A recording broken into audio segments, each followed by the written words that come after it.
TS ರಾಜ್ಯಪಾಲರನ್ನ ಸರ್ಕಾರದ ಉನ್ನತ ನಿಯೋಗ ಭೇಟಿಯಾಗಿದೆ. ಒಂದ್ ಕಡೆ ಗವರ್ನರ್ ವರ್ಸಸ್ ಗವರ್ನಮೆಂಟ್ ನಡುವಿನ ಸಂಘರ್ಷ ಯಾವ ಹಂತವನ್ನ ತಲುಪುತ್ತೆ ಅನ್ನುವಂತಹ ಕುತೂಹಲ ಸಹಜವಾಗಿದೆ. ಬಹುಶಃ ಕರ್ನಾಟಕದ ಇತಿಹಾಸದಲ್ಲಿ ಈ ರೀತಿ ಒಬ್ಬ ರಾಜ್ಯಪಾಲರು ಭಾಷಣವನ್ನ ನಿರಾಕರಿಸಿರೋದು ಇದೇ ಮೊದಲನೇ ಸಲ ಅಂತ ಅನ್ಸುತ್ತೆ. ಒಂದಷ್ಟು ಬ್ರೇಕಿಂಗ್ ಅಪ್ಡೇಟ್ಸ್ ಇದೆ, ಬ್ರೇಕಿಂಗ್ ಅಪ್ಡೇಟ್ಸ್ ನೋಡ್ಕೊಂಡ್ ಬರೋಣ. ಅದಾದ ನಂತರ ಒಂದಷ್ಟು ಚರ್ಚೆಯನ್ನ ಮುಂದುವರಿಸ್ತಾ ಹೋಗ್ತೀನಿ. ರಾಜ್ಯಪಾಲರನ್ನ ಭೇಟಿಯಾಗಿದೆ ಸರ್ಕಾರದ ಉನ್ನತ ನಿಯೋಗ. ಕಾನೂನು ಸಚಿವ ಎಚ್.ಕೆ. ಪಾಟೀಲ್ ಅವರ ನೇತೃತ್ವದಲ್ಲಿ ನಿಯೋಗ ರಾಜ್ಯಪಾಲರನ್ನ ಭೇಟಿ ಮಾಡಿದೆ. ಕನ್ವಿನ್ಸ್ ಮಾಡೋದಕ್ಕೆ ರಾಜ್ಯಪಾಲರನ್ನ ಮುಖ್ಯಮಂತ್ರಿಗಳ ಕಾನೂನು ಸಲಹೆಗಾರ ಎಸ್ ಪೊನ್ನಣ್ಣ ಕೂಡ ಉಪಸ್ಥಿತರಿದ್ದಾರೆ. ಲೋಕಭವನದಲ್ಲಿ ರಾಜ್ಯಪಾಲ ಗೆಹ್ಲೋಟ್ ಜೊತೆ ಮಾತುಕತೆಯನ್ನ ನಡೆಸ್ತಾ ಇದ್ದಾರೆ. ನಾಳಿನ ಭಾಷಣ, ಅದರಲ್ಲಿರುವ ವಿಚಾರಗಳ ಬಗ್ಗೆ ಗಂಭೀರ ಚರ್ಚೆ ನಡೀತಾ ಇದೆ. ಗವರ್ನರ್ ಮನವೊಲಿಕೆಗೆ ಸರ್ಕಾರದ ನಿಯೋಗ ಈಗ ಮುಂದಾಗಿದೆ. ಗವರ್ನರ್ನ ಹೇಗಾದ್ರೂ ಮಾಡಿ ಅವರನ್ನ ಕನ್ವಿನ್ಸ್ ಮಾಡಬೇಕು ಭಾಷಣ ಮಾಡೋದಕ್ಕೆ ಅಂತ ಹೇಳಿ ಜಿ ಕಾಯ್ದೆ ತಿದ್ದುಪಡಿ ವಿರೋಧಿಸಿ ವಿಶೇಷ ಅಧಿವೇಶನವನ್ನ ಸಿಎಂ ಕರೆದಿದ್ರು. ನಾಳಿನ ಜಂಟಿ ಸದನ ಉದ್ದೇಶಿಸಿ ಭಾಷಣಕ್ಕೆ ಗವರ್ನರ್ ನಿರಾಕರಿಸಿದ್ದಾರೆ. ಹೀಗಾಗಿ ರಾಜ್ಯಪಾಲರ ಮನವೊಲಿಕೆಗೆ ಸರ್ಕಾರದ ಉನ್ನತ ಮಟ್ಟದ ನಿಯೋಗ ಮುಂದಾಗಿದೆ. ಒಂದು 4 ಅಂಶಗಳನ್ನ ಆ ಭಾಷಣದಲ್ಲಿ ಸರ್ಕಾರ ಸೇರಿಸಿತ್ತು. ಕೇಂದ್ರ ಸರ್ಕಾರಕ್ಕೆ ಮುಜುಗರ ಉಂಟು ಮಾಡುವಂತಹ 4 ಅಂಶಗಳು ಅದರಲ್ಲಿದ್ವು. ಹಾಗಾಗಿ ರಾಜ್ಯಪಾಲರು ಭಾಷಣ ಮಾಡೋದಿಲ್ಲ ಅಂತ ನಿರಾಕರಿಸಿದ್ರು. ನೀವು ದೃಶ್ಯಗಳಲ್ಲಿ ಏನು ಗಮನಿಸ್ತಾ ಇದ್ದೀರಿ, ಸರ್ಕಾರದ ಉನ್ನತ ನಿಯೋಗ ಏನಿದೆ ಅದು ಲೋಕಭವನದಲ್ಲಿ ರಾಜ್ಯಪಾಲ ಗೆಹ್ಲೋಟ್ ಅವರನ್ನ ಭೇಟಿ ಮಾಡೋದಕ್ಕೆ ಅಂತ ಹೊರಟಂತ ದೃಶ್ಯ. ಈಗ ಆಲ್ರೆಡಿ ಅಲ್ಲಿ ಕಾನೂನು ಸಚಿವ ಎಚ್.ಕೆ. ಪಾಟೀಲ್, ಮುಖ್ಯಮಂತ್ರಿಗಳ ಕಾನೂನು ಸಲಹೆಗಾರ ಎಸ್ ಪೊನ್ನಣ್ಣ ಅವರೆಲ್ಲರೂ ಕೂಡ ಉಪಸ್ಥಿತರಿದ್ದಾರೆ. ಇದ್ರ ಬಗ್ಗೆ ಕಂಪ್ಲೀಟ್ ಆಗಿ ಚರ್ಚೆ ಮಾಡ್ತಾ ಹೋಗ್ತೀನಿ. ನಮ್ಮ ಜೊತೆಗೆ ಬಿಜೆಪಿ ವಕ್ತಾರರಾಗಿರುವಂತಹ ರತನ್ ಪೂಜಾರಿ ಹಾಗೆ ಕಾಂಗ್ರೆಸ್ನ ವಕ್ತಾರರಾಗಿರುವಂತಹ ನಂದನ್ ಕಶ್ಯಪ್ ಇಬ್ರು ಕೂಡ ಜಾಯ್ನ್ ಆಗ್ತಿದ್ದಾರೆ. ನಂದನ್ ಜಿ ನಮಸ್ತೆ, ಕಾರ್ಯಕ್ರಮಕ್ಕೆ ಸ್ವಾಗತ. ರತನ್ ನಮಸ್ತೆ, ಕಾರ್ಯಕ್ರಮಕ್ಕೆ ಸ್ವಾಗತ ನಿಮಗೆ. ಎಸ್, ನಾನು ಮೊದಲಿಗೆ ನಂದನ್ ಅವ್ರ ಹತ್ರನೇ ಮಾತನಾಡ್ತೀನಿ. ಫಸ್ಟ್ ಆಫ್ ಆಲ್, ವಿರೋಧ ಪಕ್ಷಗಳ ವಿರೋಧ ಇತ್ತು, ಈ ಸದನ ಅವಶ್ಯಕತೆ ಇರಲಿಲ್ಲ, ಸಾರ್ವಜನಿಕ ಹಣವನ್ನ ವ್ಯಯ ಮಾಡಿಕೊಂಡು ಈ ರೀತಿಯಾದಂತಹ ಅಭಿಪ್ರಾಯನ ವ್ಯಕ್ತಪಡಿಸೋದಕ್ಕೆ ಒಂದು ಜಾಯಿಂಟ್ ಸೆಷನ್ ಅನ್ನ ಕರೆಯುವಂತಹ ಅವಶ್ಯಕತೆ ಇರಲಿಲ್ಲ ಅನ್ನುವಂಥ ಒಂದು ಮಾತು ವಿರೋಧ ಪಕ್ಷ ಹೇಳ್ತಾ ಇತ್ತು. ಮತ್ತೆ ಇನ್ನೊಂದು ಬಹಳ ಮುಖ್ಯ ಅಂತ ಹೇಳಿದ್ರೆ, ರಾಜ್ಯಪಾಲರು ಭಾಷಣವನ್ನ ಮಾಡೋದಕ್ಕೆ ವಿರೋಧ ವ್ಯಕ್ತಪಡಿಸಿರೋದು, ಅಂದ್ರೆ ಭಾಷಣ ಮಾಡೋದಿಲ್ಲ, ಬರೋದಿಲ್ಲ ಅಂತ ಹೇಳಿರೋದು. ಬಹುಶಃ ಗವರ್ನರ್ ಹಾಗೂ ಗವರ್ನಮೆಂಟ್ ನಡುವಿನ ಈ ಸಂಘರ್ಷ ಕೋಲ್ಡ್ ವಾರ್ ಆಗಿದ್ದು ಈಗ ಬಹಳ ದೊಡ್ಡ ಮಟ್ಟದಲ್ಲಿ ಆಗಿದೆಯಾ ಅಂತ ನಂದನ್ ಏನ್ ಹೇಳ್ತೀರಿ?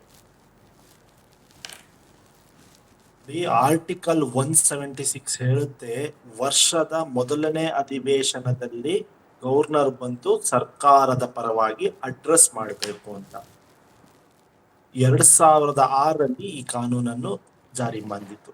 ವರ್ಷದ ಮೊದಲ ಅಧಿವೇಶನದಲ್ಲಿ ಸರ್ಕಾರ ಏನ್ ಮಾಡಿದೆ, ಏನೇನ್ ಮಾಡ್ತೀವಿ ಅನ್ನೋದೊಂದು ಒಂದು ನಮ್ಮ ನೋಟವನ್ನು ಗವರ್ನರ್ ಮೂಲಕ ನಾವು ಸರ್ಕಾರ ಓದುತ್ತೆ. ಯಾಕಂದ್ರೆ ಸಂವಿಧಾನದಲ್ಲಿ ಅದೊಂದು ಆರ್ಟಿಕಲ್ 176 ಪ್ರಕಾರ ಅದು ಹೇಳುತ್ತೆ. ಯಾಕಂದ್ರೆ ಅದು ಸಂವಿಧಾನದ ಅಡಿಯಲ್ಲಿ ಅವರು ಕೆಲಸ ಮಾಡ್ತಿರೋದ್ರಿಂದ ಅವ್ರು ಮಾಡ್ಬೇಕಾಗಿರೋದು ಅವ್ರ ಆದ್ಯ ಕರ್ತವ್ಯ. ಏನು ನೀವೇ ನೋಡ್ತಾ ಇದ್ದೀರಾ, ಕಳೆದ 10ರಿಂದ 11 ವರ್ಷದಲ್ಲಿ ಆಪೋಸಿಷನ್ ರೂಲ್ ಸ್ಟೇಟ್ ಅಲ್ಲಿ ಗವರ್ನರ್ ಮೂಲಕ ಕೇಂದ್ರ ಸರ್ಕಾರ ಹಕ್ಕು ಚಲಾಯಿಸಕ್ಕೆ ಹೋಗ್ತಾ ಇದೆ. ನೀವೇ ನೋಡಿದ್ರಿ ನಿನ್ನೆ ಏನಾಯ್ತು ತಮಿಳುನಾಡಲ್ಲಿ, ರವಿ ಅವ್ರು ಏನ್ ಮಾಡಿದ್ರು ಅಂತ. ಒಂದು ನಮ್ಮ ದೇಶದ ಗೀತೆಯನ್ನು ಹಾಡ್ಲಿಲ್ಲ ಆತ ಗವರ್ನರ್, ವಾಕೌಟ್ ಮಾಡಿದ್ರು. ಇದು ಇವರಿಗೆ ಇರೋ ಒಂದು ಸಂವಿಧಾನದ ಹುದ್ದೆ ಅಡಿಯಲ್ಲಿ ಕೆಲಸ ಮಾಡ್ಲಿಕ್ಕೆ ಅವ್ರಿಗೆ ಆಗೋದಿಲ್ಲ. ಯಾಕಂದ್ರೆ ಒಂದು ದೇಶದ ಒಂದು ದೇಶದ ಗೀತೆಯನ್ನು ಹಾಡ್ತಿರ್ಬೇಕಾದ್ರೆ ತಮಿಳುನಾಡು ಗವರ್ನರ್ ವಾಕೌಟ್ ಆಗಿದ್ದಾರೆ. Coming back to the subject, ಕರ್ನಾಟಕದಲ್ಲಿ ಏನಾಗಿದೆ ಅಂದ್ರೆ ನಿಮ್ಗೆ ಗೊತ್ತು, ನಾವೊಂದು ವಿಶೇಷ ಅಧಿವೇಶನ ಕರೆದಿದ್ದೀವಿ. ಏನಕ್ಕೆ? ಇವರು ಏನೋ ಸೋಕಾಲ್ ಜಿ ಬಿಲ್ ನ ಪಾಸ್ ಮಾಡಿದ್ದಾರೆ. ಈ ಬಿಲ್ಲು ಜನರಿಗೆ, ಬಡವರಿಗೆ, ಕೂಲಿ ಕಾರ್ಮಿಕರಿಗೆ ಮಾರಕ. ಈ ಬಿಲ್ಲು ಜನರಿಗೆ, ಬಡವರಿಗೆ, ಕೂಲಿ ಕಾರ್ಮಿಕರಿಗೆ ಮಾರಕ. ಆಡಳಿತಾರೂಢ ರಾಜ್ಯಗಳಿಗೆ ಒಂದು ದೊಡ್ಡ ಹೊಡೆತ ಬೀಳುತ್ತೆ. ಮುಂಚೆ ಏನಿತ್ತು, ಕೇವಲ 10% ರಾಜ್ಯ ಸರ್ಕಾರಗಳು ಈ ಮನ್ರೇಗಾ ಯೋಜನೆಗೆ ಕೇಂದ್ರ ಸರ್ಕಾರ ಕೊಡಬೇಕು, 10% ರಾಜ್ಯ ಸರ್ಕಾರ ಕೊಡಬೇಕು ಅಂತ ಇತ್ತು. ಅದು ಇವಾಗ 60-40 ಆಗಿದೆ. ಇವಾಗ 60-40 ಆಗಿದೆ. ಸೆಕೆಂಡು, ಗ್ರಾಮ ಪಂಚಾಯತಿಗೆ ನಾವು ಡಿಸೆಂಟ್ರಲೈಸ್ ಮಾಡಿದ್ವಿ. ಅವರ ಅಧಿಕಾರ ಬಳಸ್ಕೊಂಡು ಅವರು ಏನ್ ಕೆಲಸ ಮಾಡಬೇಕು ವರ್ಷದ 12 ತಿಂಗಳಲ್ಲಿ ಡಿಸೈಡ್ ಮಾಡ್ಬೋದು ಅಂತ ಒಂದು ರೂಲ್ ಇತ್ತು. ಇವಾಗ ಎಲ್ಲವನ್ನೂ ಕೂಡ ಕೇಂದ್ರ ಸರ್ಕಾರ ನಿರ್ಧಾರ ಮಾಡಿ ಇವತ್ ಕೆಲಸ ಮಾಡಿದ್ರೆ ಮಾಡ್ಬೇಕು, ನಾಳೆ ಕೆಲಸ ಮಾಡಿದ್ರೆ ಮಾಡ್ಬೇಕು.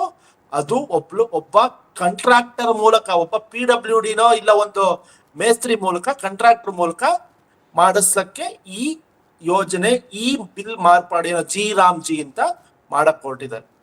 First and foremost and important, ಇವರು ಚರಿತ್ರೆಯಲ್ಲಿ ನಮ್ಮ ಮಹಾತ್ಮ ಗಾಂಧಿ ಹೆಸರನ್ನ ಅಳಿಸ್ಲಕ್ಕೆ ಹೋಗಿದ್ದಾರೆ, ಯಾರೋ ಅಳಿಸ್ಲಕ್ಕೆ ಹೊರಟಿದ್ದಾರೆ. ಅದಕ್ಕೆ ನಾವು ಕಾಂಗ್ರೆಸ್ ಪಕ್ಷ, ಕಾಂಗ್ರೆಸ್ ಸರ್ಕಾರ, ನಾವು ಅದಕ್ಕೆ ಬಿಡುವುದಿಲ್ಲ. ನ್ಯಾಯಾಂಗ, ಕಾರ್ಯಾಂಗ, ಶಾಸಕಾಂಗ ಮತ್ತು ಜನರ ಮುಂದೆನೂ ಇದನ್ನು ತಗೊಂಡೋಗ್ತೀವಿ. ಇತಿಹಾಸದಲ್ಲಿ ಇವರು ಗಾಂಧಿ ಹೆಸರನ್ನ ಅಳಿಸ್ಲಿಕ್ಕೆ ಹೋಗಿದ್ದಾರೆ. ಗಾಂಧಿ ಅವರ ಒಂದು ಕಲ್ಪನೆ ಏನಿತ್ತು, ಒಬ್ಬ ಬಡವನಿಗೂ ಕೆಲಸ ಸಿಗ್ಬೇಕು, ಒಂದು ಸರ್ಕಾರದ ಆದ್ಯ ಕರ್ತವ್ಯ, ಬಡವನಿಗೂ ಏನೋ ಕೆಲಸ ಕೊಡ್ಬೇಕು ಅನ್ನೋದೊಂದು ಆದ್ಯ ಕರ್ತವ್ಯ, ಒಂದು ಕಲ್ಪನೆ ಇಟ್ಕೊಂಡು ರಾಮರಾಜ್ಯ ಮಾಡ್ಬೇಕು ಅಂತ ಇಟ್ಕೊಂಡು ನಾವು ಈ ಬಿಲ್ ಅನ್ನು, ಒಂದು ಫ್ಲಾಗ್ಶಿಪ್ ಪ್ರೋಗ್ರಾಮ್ ಅನ್ನು 2005ರಲ್ಲಿ ನಾವು ಜಾರಿ ಮಾಡಿದ್ವಿ. ಇದೇ ಬಿಲ್ಲು ಇದೇ ಮನ್ರೇಗಾ ಯೋಜನೆ 2008, ನಿಮ್ಗೆ ಸ್ವಲ್ಪ ಇತಿಹಾಸ ಹೇಳ್ತೀನಿ. ಮಾತಾಡ್ತೀನಿ ರತನ್ ಅವರ ಒಂದು ರಿಯಾಕ್ಷನ್ ತಗೊಂಡ್ಬಿಡ್ತೀನಿ. ರತನ್ ಅವರ ರಿಯಾಕ್ಷನ್ ತಗೊಳ್ತೀನಿ. ಅದಕ್ಕೂ ಮುಂಚೆ ಒಂದು ಬ್ರೇಕಿಂಗ್ ಅಪ್ಡೇಟ್ ಇದೆ, ಬ್ರೇಕಿಂಗ್ ಅಪ್ಡೇಟ್ ನೋಡ್ಕೊಂಡ್ ಬಂದ್ಬೋಣ. ನೋಡಿ, ರಾಜ್ಯಪಾಲರು ಭಾಷಣ ಮಾಡೋದಕ್ಕೆ ನಿರಾಕರಿಸುವ ಹಿನ್ನೆಲೆ ರಾಜ್ಯ ಸರ್ಕಾರಕ್ಕೆ ಮುಂದಿರುವಂತ ಆಪ್ಷನ್ಗಳೇನು ಅಂತ, ರಾಜ್ಯ ಸರ್ಕಾರದ ಮುಂದಿನ ಆಯ್ಕೆಗಳು ಏನೇನು ಅಂತ, ಸಂವಿಧಾನದ 176ನೇ ವಿಧಿಯ ಪ್ರಕಾರ ಕಡ್ಡಾಯವಾಗಿ ವರ್ಷದ ಮೊದಲ ಅಧಿವೇಶನ ಭಾಷಣ ಓದಲೇಬೇಕು, ಭಾಷಣ ಮಾಡಲೇಬೇಕು. ಇದೇ ವಾದವನ್ನ ಮುಂದಿಡೋದು ಸರ್ಕಾರದ ಮೊದಲ ಆಯ್ಕೆ, first and foremost option of the government. ವೈಯಕ್ತಿಕ ಅಂಶಗಳನ್ನ ಓದಲು ಇಲ್ವೇ, ಅಭಿಪ್ರಾಯ ವ್ಯಕ್ತಪಡಿಸಲು ಅವಕಾಶ ಇಲ್ಲ ಅಂತ ಪ್ರತಿಪಾದಿಸಬಹುದು. ಇದಕ್ಕೂ ಒಪ್ಪದೇ ಇದ್ದಲ್ಲಿ ರಾಜ್ಯಪಾಲರ ಮನವೊಲಿಕೆಗೆ ಯತ್ನಿಸಬೇಕಾಗುತ್ತೆ. ಅದನ್ನೇ ಈಗ ಮಾಡ್ತಾ ಇದೆ ಉನ್ನತ ನಿಯೋಗ. ಈ ವೇಳೆ ಭಾಷಣದಲ್ಲಿ ನರೇಗಾ ವಿಚಾರ ಕೈ ಬಿಡಬೇಕು ಅಂತ ಗವರ್ನರ್ ಪಟ್ಟು ಹಿಡಿಬಹುದು. ಬೇಕಾದ್ರೆ ಆಯ್ತು ನಾನು ಬರ್ತೀನಿ, ಆದ್ರೆ ಈ ಅಂಶನ ನೀವು ಡ್ರಾಪ್ ಔಟ್ ಮಾಡಬೇಕು ಅಂತ ಹೇಳ್ಬೋದು. ಆಗಲೂ ಗವರ್ನರ್ ಮಾತಿಗೆ ಒಪ್ಪದಿದ್ದಲ್ಲಿ ತುರ್ತು ಸಚಿವ ಸಂಪುಟ ಸಭೆ ಏನಾಗುತ್ತೆ? ಸಂಪುಟ ಸಭೆಯಲ್ಲಿ ರಾಜ್ಯಪಾಲರ ವಿರುದ್ಧ ನಿರ್ಣಯ ಕೈಗೊಳ್ಳೋದಕ್ಕೆ ಅವಕಾಶ ಇದೆ. ರಾಜ್ಯಪಾಲರನ್ನ ವಾಪಸ್ ಕರೆಸ್ಕೊಳ್ಳಿ ಅಂತ ಒತ್ತಾಯಿಸಿ ಕೇಂದ್ರಕ್ಕೆ ನಿರ್ಣಯವನ್ನ ಕಳಿಸಬಹುದು. ಜೊತೆಗೆ ರಾಜ್ಯಪಾಲರ ನಡೆಯನ್ನ ವಿರೋಧಿಸಿ ರಾಷ್ಟ್ರಪತಿಗೆ ದೂರು ಕೊಡೋದಕ್ಕೂ ಕೂಡ ಅವಕಾಶ ಇದೆ. ಅಷ್ಟೇ ಯಾಕೆ, ಸರ್ಕಾರ ಕಾನೂನಾತ್ಮಕವಾಗಿ ಹೋರಾಟ ನಡೆಸೋ ಸಾಧ್ಯತೆ ಕೂಡ ಇದೆ.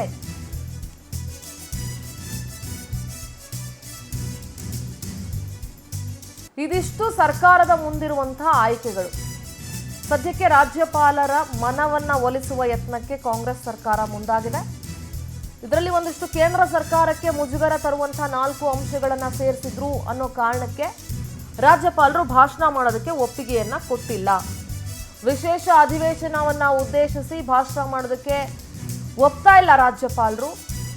ಅವ್ರು ಹೇಳ್ಬೋದು, ಓಕೆ ನಾನು ಭಾಷಣ ಮಾಡ್ಬೇಕಂತಂದ್ರೆ ಆ 4 ಅಂಶಗಳನ್ನ ಅಥವಾ ಮನ್ರೇಗಾ ವಿಚಾರಕ್ಕೆ, ರಾಮ್ಜಿ ವಿಚಾರಕ್ಕೆ ಸಂಬಂಧಪಟ್ಟಂತ ಅಂಶಗಳನ್ನ ನೀವು ತೆಗೆದು ಹಾಕಿ ಅಂತ ಹೇಳ್ಬೋದು.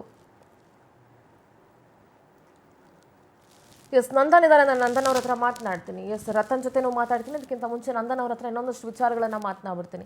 ಇದೇ ಪ್ರಶ್ನೆ ಅಂದ್ಕೊಳ್ಳಿ ನಂದನ್ ಅವರೇ, ಸದ್ಯ ಸರ್ಕಾರದ ಮುಂದಿರುವಂತ ಒಂದಷ್ಟು ಆಯ್ಕೆಗಳಿದಾವೆ.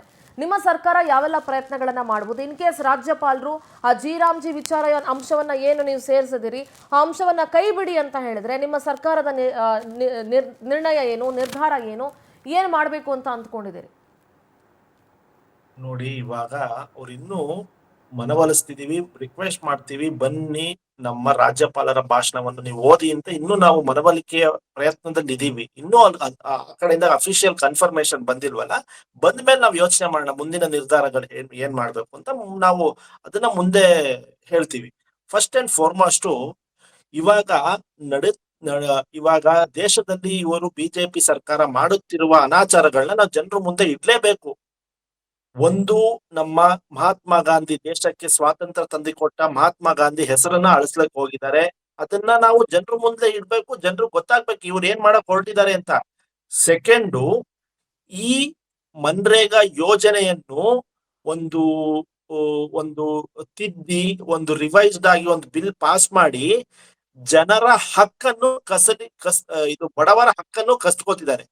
ಸೆಕೆಂಡು, ಥರ್ಡ್ ಇಂಪಾರ್ಟೆಂಟ್ ಪಾಯಿಂಟ್, ಇವಾಗ ಕೇವಲ 10% ಮಾತ್ರ ರಾಜ್ಯ ಸರ್ಕಾರ ಭರಿಸ್ತಾ ಇತ್ತು. ಇವಾಗ 40% ಭರಿಸ್ಬೇಕಂತೆ ಈ ಮನ್ರೇಗಾ ಸೋಕಾಲ್ಡ್ ಜಿ ಯೋಜನೆಗೆ ಏನಕ್ಕೆ ರಾಜ್ಯ ಸರ್ಕಾರಗಳು ಭರಿಸ್ಬೇಕು ಅಂತ ನಾನು ಪ್ರಶ್ನೆ ಕೇಳ್ತೀನಿ. ಆಲ್ರೆಡಿ ನಮ್ಮ ರಾಜ್ಯಕ್ಕೆ ಕೇಂದ್ರ ಸರ್ಕಾರದಿಂದ ಆಗುತ್ತಿರುವ ಅನ್ಯಾಯಗಳು ಒಂದಲ್ಲ ಎರಡಲ್ಲ ಮೂರು. ನಮಗೆ ಬರಬೇಕಾದ 15 to 16 ಫೈನಾನ್ಷಿಯಲ್ ಕಮಿಷನ್ ಅಲ್ಲಿ ಆಲ್ರೆಡಿ 2% ಕೋತ ಆಗ್ತಿದೆ. 2% 1% ನಿಮ್ಗೆ ಸಣ್ಣದಾಗಿ ಕಾಣಿಸ್ಕೋಬಹುದು, ಆದರೆ ಅದರ ಮೊತ್ತ 10 ರಿಂದ 15 ಸಾವಿರ ಕೋಟಿ 10 ರಿಂದ 15 ಸಾವಿರ ಕೋಟಿ ಕೋತ ಆಗ್ತಿದೆ. ಥರ್ಡ್, ಫೋರ್ತ್, ಮತ್ತೊಂದು ಇವ್ರದೇ